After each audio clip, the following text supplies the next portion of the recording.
The soft rebellion, why choosing yourself isn't selfish, it's survival. You know what nobody tells you about betrayal. It doesn't always announce itself with a dramatic confrontation or a tearful confession. Sometimes it shows up quietly in the way someone you love makes you feel crazy for trusting your own instincts. Sometimes it hides behind family dinners and Sunday services. Sometimes the person who promised to protect you becomes the very thing you need protection from. I recently had the honor of sitting down with Helen Savage, a woman whose courage in the face of unimaginable betrayal is nothing short of revolutionary. Helen is doing the sacred work of helping Black women recognize narcissistic abuse, set boundaries without apology, and reclaim their voices after being silenced by manipulation and gaslighting. Her impact on making the world safer for women who've been told they're too sensitive, too dramatic, too much is immeasurable.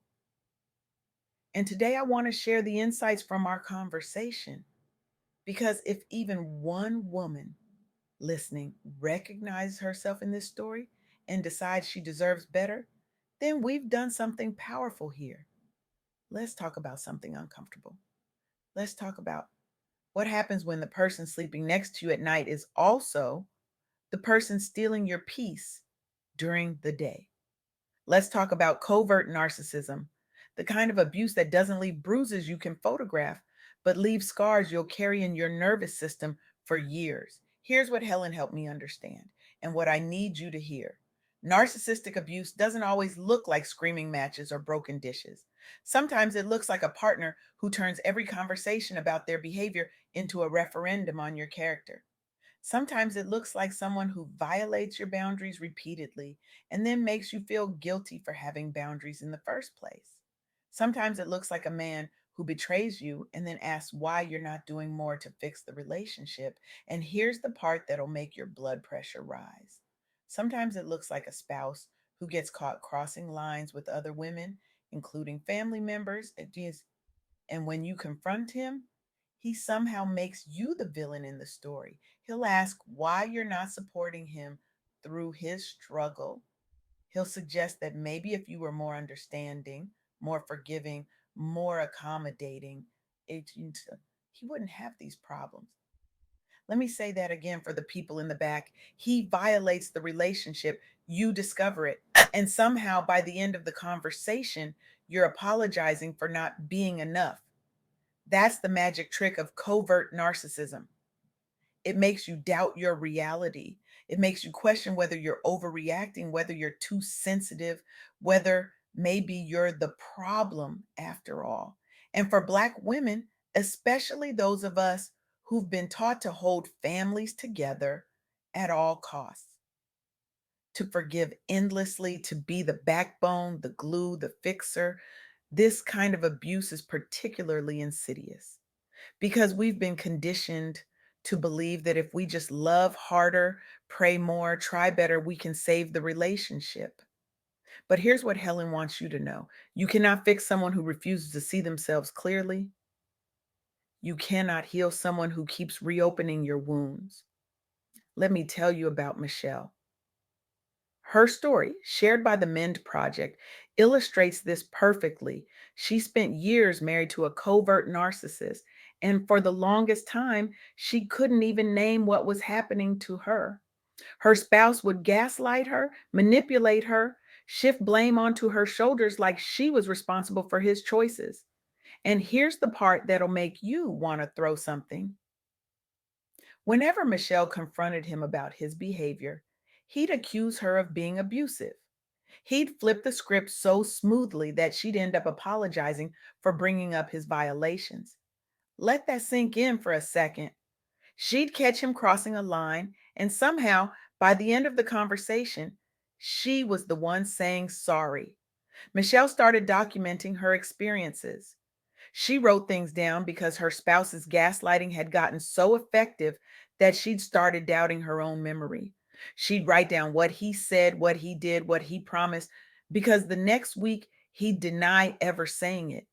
She'd have conversations with him and then immediately go to her journal to record what happened because she needed proof that she wasn't losing her mind. And can we talk about how exhausting that is?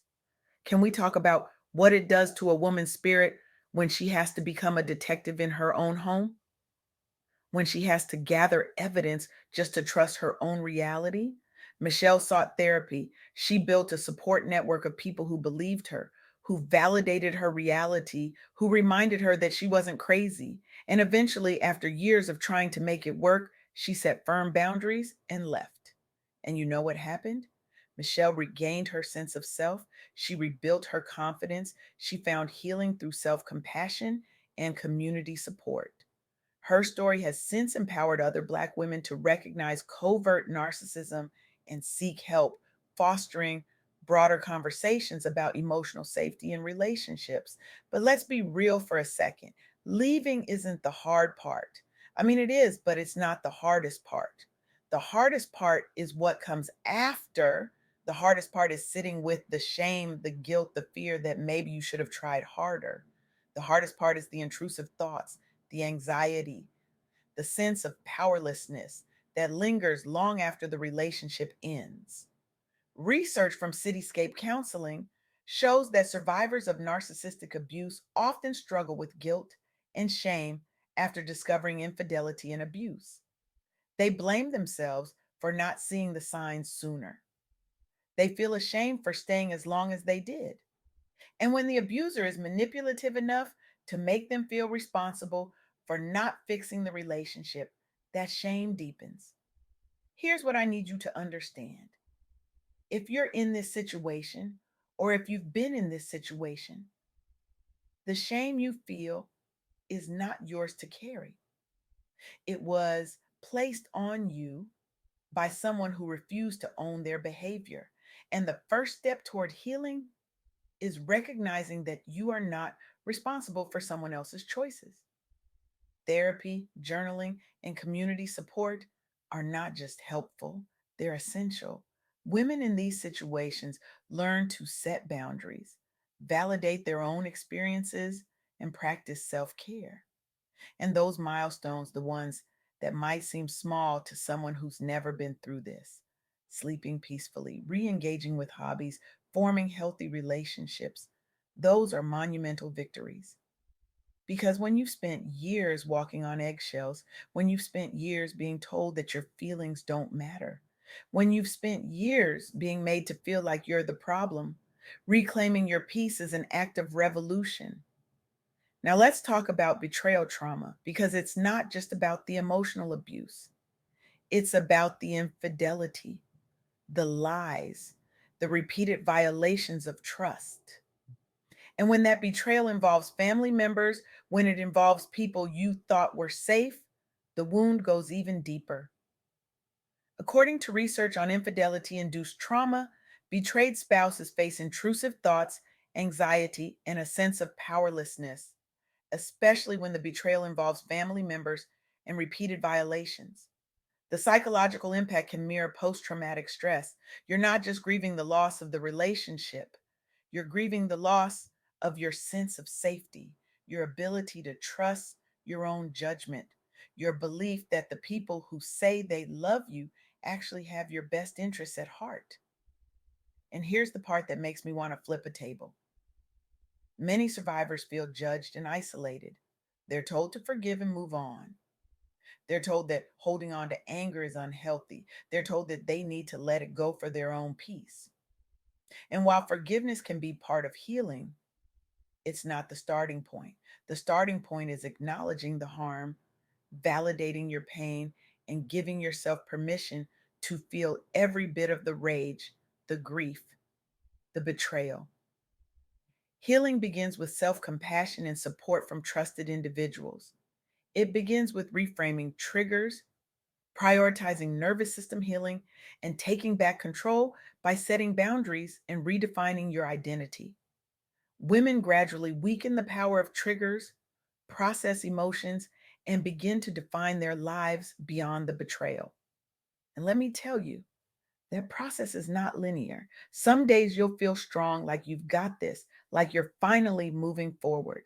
And other days, something small, a song, a scent, a phrase, will knock you back to square one. And that's okay. Healing is not about never feeling the pain again. It's about learning to hold the pain without letting it define you. One woman shared that her turning point came when she stopped trying to make sense of her abuser's behavior and started making sense of her own response to it. She stopped asking, "Why did he do this to me?" and started asking, "What do I need to feel safe again?" That shift went from focusing on his dysfunction to focusing on her healing was the beginning of her freedom. She started small. She limited contact with the abuser. She sought validation from a therapist who specialized in trauma. She gradually rebuilt her identity, not as someone's wife or someone's victim, but as a whole person with desires, dreams, and boundaries that mattered. She celebrated milestones that might seem trivial to someone who's never been through this. She celebrated the first night she slept without nightmares. She celebrated the first time she said no without feeling guilty. She celebrated the first time she re engaged with a hobby she'd abandoned because he'd made fun of it. These stories have inspired others in the Black professional and entrepreneurial community to prioritize mental health and boundary setting. Because here's the truth: you can be successful in your career, respected in your community, admired by your peers, and still be dying inside because the person who's supposed to love you is slowly eroding your sense of self. So here's what I want to leave you with today, because this is the part that matters most. First, recognize the signs of narcissistic abuse and betrayal. Abuse can manifest through manipulation, blame shifting, and repeated boundary violations, even within families. It's critical to trust your instincts and recognize unhealthy patterns, especially when the abuser tries to make you responsible for their behavior or gaslights you into doubting your reality. If something feels wrong, it probably is. Your intuition is not your enemy. Second, prioritize your safety and healing. After infidelity and abuse, reclaiming your sense of safety is essential. Setting boundaries, seeking therapy, and connecting with supportive people are vital steps in recovering your voice and self worth. You are not being dramatic. You are not overreacting. You are protecting yourself. And that is not only valid, it's necessary. Third, and this is the one I need you to really hear: you are not alone, and your story matters. Many survivors experience isolation and shame, but healing begins with sharing your story, seeking validation, and remembering that you are not defined by someone else's choices. Your worth is not determined by how someone else treated you. Your value is inherent, unchangeable, and yours to reclaim. Helen Savage's work reminds us that healing is possible, that softness after survival is not only achievable, but deserved. This is your soft girl era, the sacred pause you've been waiting for. This is where you stop carrying the weight of someone else's dysfunction. This is where you stop apologizing for having boundaries.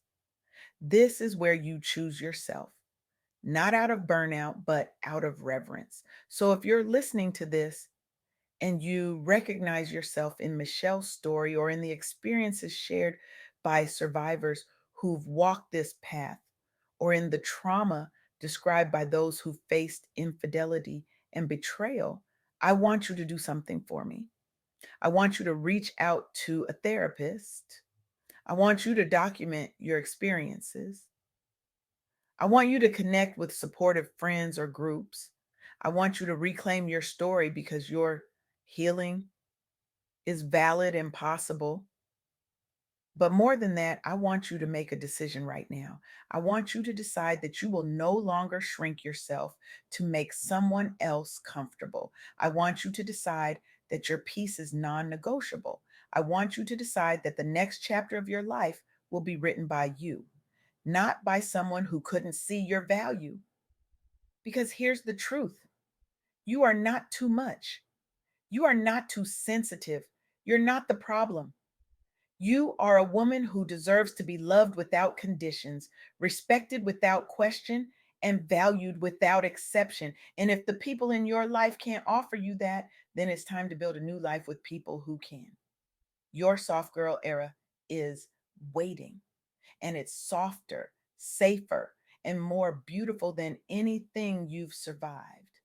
So take off the cape, put down the weight, and step into the life you've been too busy surviving to live.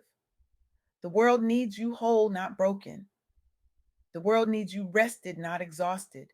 The world needs you soft, not hardened by someone else's cruelty. So choose yourself. Choose healing. Choose softness. Choose the life where you're not just surviving, you're thriving. And when you do, you'll realize that the most radical thing a Black woman can do in a world that demands her strength is to finally, unapologetically be soft.